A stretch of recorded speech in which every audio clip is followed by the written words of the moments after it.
Annonceurs, entrepreneurs, promoteurs et chefs d'entreprise, choisissez dès à présent votre meilleur partenaire média, Ideal Production. Ideal Production est basé à Cotonou au Bénin. Ideal Production, le partenaire exclusif de Sika TV en Afrique.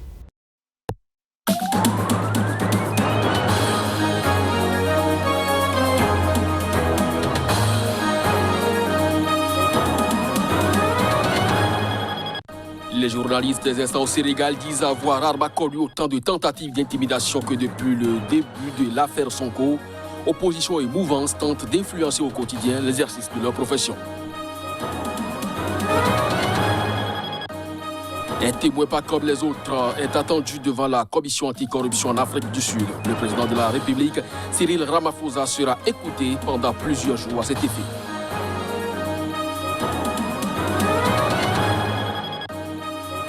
Ibadan-Lagos, le trajet par la route peut s'avérer celui du combattant. Le lancement d'une ligne ferroviaire entre les deux villes est devenu pour beaucoup le moyen le plus facile de joindre les deux villes en un temps record.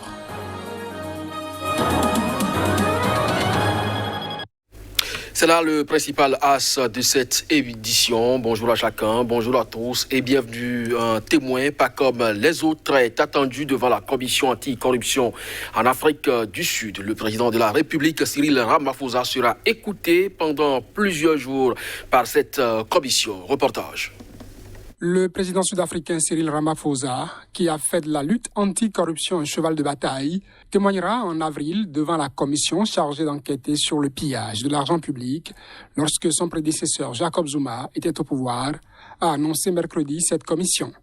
Le chef d'État est convoqué pendant 4 jours, les 22, 23 et 28-29 avril, a précisé le président de la commission, le juge Raymond Zondo, lors d'une audience retransmise à la télévision. Le président a indiqué qu'il serait prêt à témoigner et être interrogé sur toutes les questions faisant l'objet d'une enquête de la commission, a-t-il déclaré. Cyril Ramaphosa témoignera en sa qualité de dirigeant du parti au pouvoir, le Congrès national africain ANC, ainsi qu'en tant que président et ancien vice-président du pays de 2014 à 2018. Confirmant sa présence, la présidence a rappelé dans un communiqué que Cyril Ramaphosa avait à de nombreuses reprises exprimé sa volonté de témoigner. Des dizaines de ministres ou ex-ministres, élus, hommes d'affaires ou hauts fonctionnaires ont déjà été entendus déballant au grand jour le linge sale de l'ère Zuma. Depuis la création de la commission en 2018, Jacob Zuma multiplie les manœuvres pour éviter de témoigner, empilant les recours ou faisant valoir son droit au silence.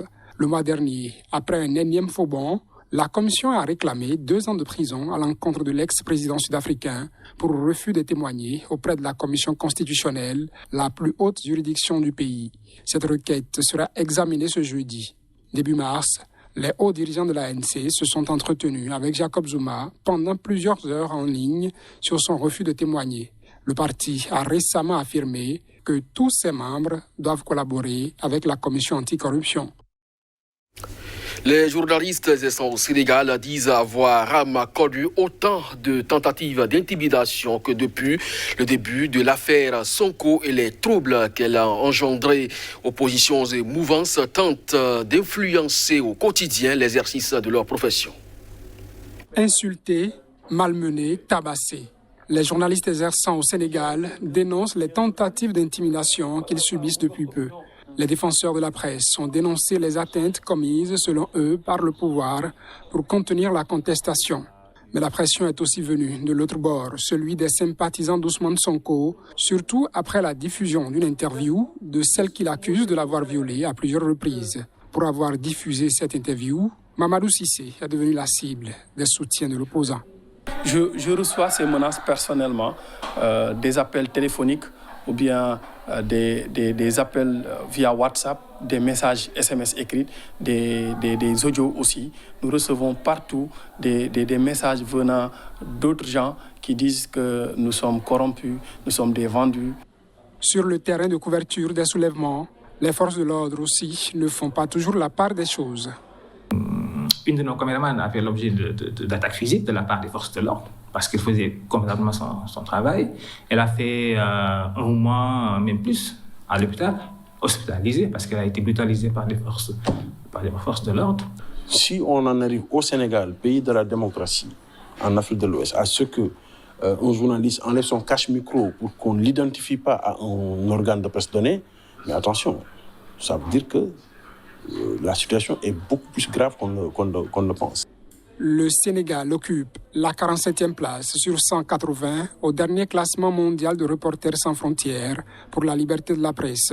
Le préfet de Dakar a pourtant été enregistré ordonnant à ses troupes de disperser au gaz lacrymogène les journalistes en même temps que les manifestants sur le chemin du tribunal emprunté par Ousmane Sonko. Son souci, dit-il, était de libérer la voie publique.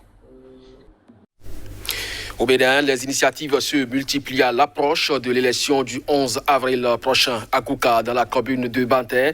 Un géant meeting a eu lieu. Objectif, donner de la voix en ce qui concerne la situation sociopolitique de plus en plus tendue dans le pays par certains des jeunes et des femmes venus de toutes les communes du département des Collines ont par cette occasion réclamé le retour au pays de Komikouché.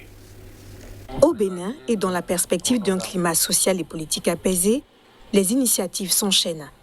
Beaucoup pensent que travailler à un retour à une paix pérenne s'impose, même avant l'organisation de toute élection. Et c'est dans cette optique que le stade de Gouka, un arrondissement de la commune de Banté, a abrité un géant meeting.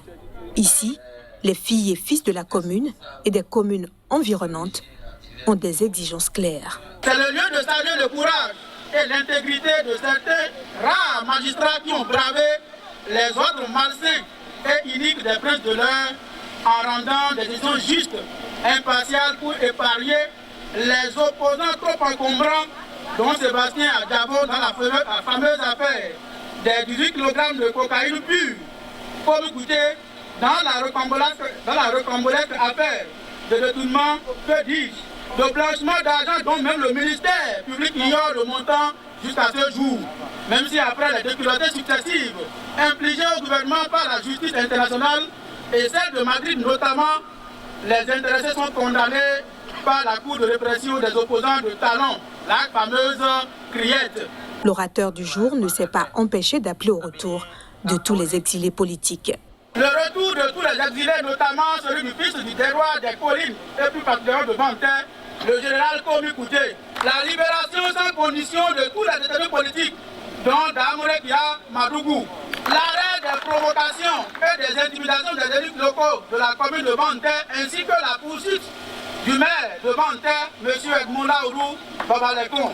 À l'opposé des hypocrites griots qui chantent la paix à longueur de journée, alors que tous leurs comportements et ceux de leurs patrons compromettent pratiquement la dite paix. La paix dont nous rêvons est celle qui respecte les droits humains à pour ciment la culture démocratique. Une souscription volontaire a été lancée pour permettre à l'ancien ministre Komikouché de regagner son pays. Profitons de l'occasion pour lancer une souscription volontaire dont les plus serviront à payer la caution de notre fils et pour le billet d'avion, le visa pour le retour de Komikouché et pour prendre part aux élections présidentielles de 2021. Et selon les organisateurs, la collecte se poursuit jusqu'au retour effectif de l'ancien ministre natif de la région. En RDC, l'ancien chef de la police nationale congolaise, John Numbi, recherché par la justice, est désormais sous le coup d'un mandat d'arrêt international en fuite vers l'étranger. Il est recherché pour s'expliquer sur son implication dans l'affaire Tchébéa.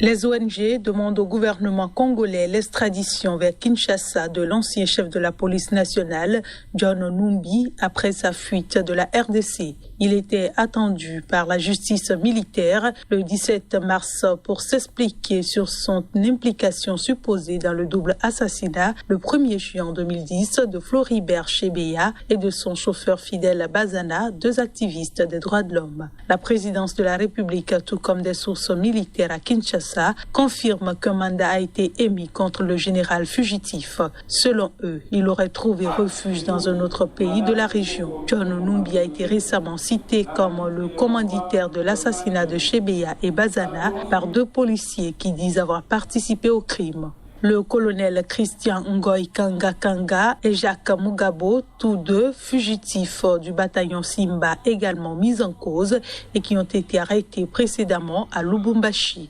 Figure de l'ONG La Voix des Sans-Voix, Chebeya avait été convoqué le 1er juin 2010 dans les locaux de la police à Kinshasa pour y rencontrer le général Numbi qu'il a dirigé à l'époque, lequel n'y avoir fixé ce rendez-vous. Le corps de Chebeya avait été retrouvé le lendemain dans sa voiture à la périphérie de Kinshasa. Son chauffeur Fidel Bazana, qui l'avait accompagné à ce rendez-vous, a depuis disparu et son corps n'a jamais été retrouvé. Le général Numbi n'a jamais été poursuivi. Il avait comparu en tant que témoin au procès en première instance en 2011, mais n'avait pas été appelé à la barre lors du procès en appel en 2015, qui a condamné à 15 ans de réclusion un colonel de police, Daniel Moukalai, toujours incarcéré à Kinshasa, et acquitté un capitaine. En première instance, 3 policiers avaient en outre déjà été acquittés et 3 autres en fuite, condamnés à mort par contumace. Ibadan-Lagos, le trajet par la route peut s'avérer celui du combattant. Il faudra compter avec les embouteillages. Le lancement d'une ligne ferroviaire entre les deux villes est devenu pour beaucoup le moyen le plus facile de rallier les deux capitales en un temps record. Reportage. La distance entre Lagos, capitale économique du Nigeria, forte de 20 millions d'habitants, et Ibadan, sa petite sœur de 10 millions d'âmes, n'est que de 150 km. Et pourtant, la route est si encombrée et impraticable qu'en voiture, le trajet peut prendre jusqu'à 6 heures. Inaugurée en décembre dernier, après plusieurs années de retard et avec pour l'instant seulement un unique train par jour dans chaque sens, une nouvelle ligne de chemin de fer. J'ai beaucoup entendu parler du nouveau système de train au Nigeria et mon frère l'a déjà emprunté, ainsi que mes collègues. Moi, j'ai décidé d'essayer aujourd'hui, juste pour l'expérience, compte tenu des bouchons sur la route qui relie Lagos à Ibadan. J'ai des collègues qui vivent à Ibadan et travaillent à Lagos. Si nous avions de meilleurs horaires de train, comme c'est le cas partout ailleurs dans le monde, où l'on peut prendre le train, quitter la ville et revenir en ville le même jour, je suis sûre que beaucoup plus de gens prendraient le train. À bord, le prix Nobel de littérature 1986 voyage depuis sa mise en service. Wole Soyinka est nostalgique des années où le train était privilégié. Nous avons tous grandi avec le chemin de fer et c'est une honte qu'il ait disparu en tant que moyen de transport classique. Je respecte les efforts déployés pour restaurer ce type de train confortable. Il n'est pas totalement bon marché pour le moment, mais j'espère que lorsqu'il fonctionnera correctement, il sera abordable pour la plupart des gens. Après des décennies d'abandon des services publics et de déliquescence des chemins de fer, le gouvernement du président Muhammadu Buhari avait promis de faire du développement du réseau ferroviaire une priorité. Ce sera tout pour cette édition. Merci de nous avoir suivis. Bonne journée en compagnie d'un programme de Sika. À très bientôt.